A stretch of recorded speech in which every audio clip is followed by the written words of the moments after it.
حضرت حسان بن ثابت نے حضور کے سامنے حبشی زبان میں شعر پڑھا، ارا برا کنک کرا کرائی کری منت درا۔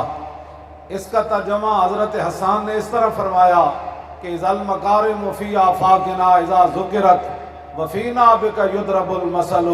حضور قیامت تک جدو وڈیاں وڈیاں گلاں ہون گیاں نا تو کسی نو پیش نہیں کیتا جائے گا، تہاڈی برکت نہ تہاڈے غلاماں نو پیش کیتا جائے گا۔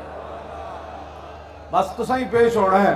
دنیا تے بھی او بھی جلسے ہوندے جتھے جناب کڑیاں نچا کے گانے گوا کے تے ساری ساری رات نچ کے لوگ جلسے کیتے، اور پھر اس ہمارے جو جلسے ہیں ان کے بارے میں لوگ باتیں کرتے ہیں، لیکن بکتم کیا کہ گفتم کیا، جو بک بک کر رہا اس کے سامنے کیا بات کی جائے، پیڑاں اور تے پھکیاں اور۔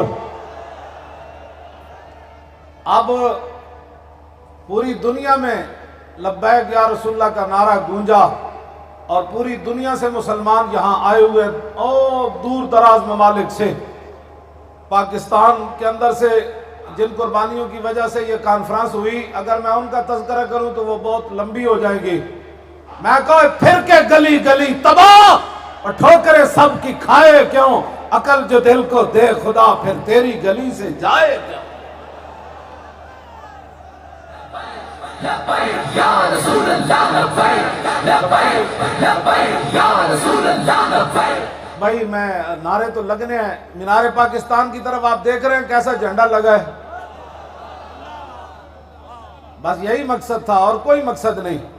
فیصل آباد والے اتنا بڑا، سب کی کسی کی قربانی کم نہیں ہے۔ ہاں یہ بات بالکل میں تو آپ کے لیے دن رات جو بھی ملتا ہے میں کہتا ہوں ایسے لوگ ہمیں ملے، اور میں آپ کا نام لیتا ہوں، کبھی بھی میں نے شورا کا نام نہیں لیا۔ جب بھی کوئی بات کرتا ہے تاریخ بہت آگے جا رہی ہے، میں نے کہا ہمارے ان کارکنوں کی وجہ سے جا رہی ہے جو دن رات اس کے لیے محنت کرتے ہیں، اور جو بھی سامنے آتا ہے اس کو کہتے ہیں ظالم ستمگر دھرا ہنر آزمائے، تو تیر آزما ہم جگر آزمائے، نہ سر جھکا کے جیے نہ منہ چھپا کے جیے، ستمگر کی نظروں سے نظریں ملا کے جیے۔ 2 دن اگر ہم کم جیے تو اس میں حیرت کیا، ہم ان کے ساتھ تھے جو شمع جلا کے جیے۔ یہ بات ہے۔ آپ نے توجہ جی، کسی سے مرعوب نہیں ہونا۔ مرعوب تو وہ ہو جو ناموس رسالت کا غدار ہے۔ آپ تو رسول اللہ کی ناموس کے محافظ ہیں۔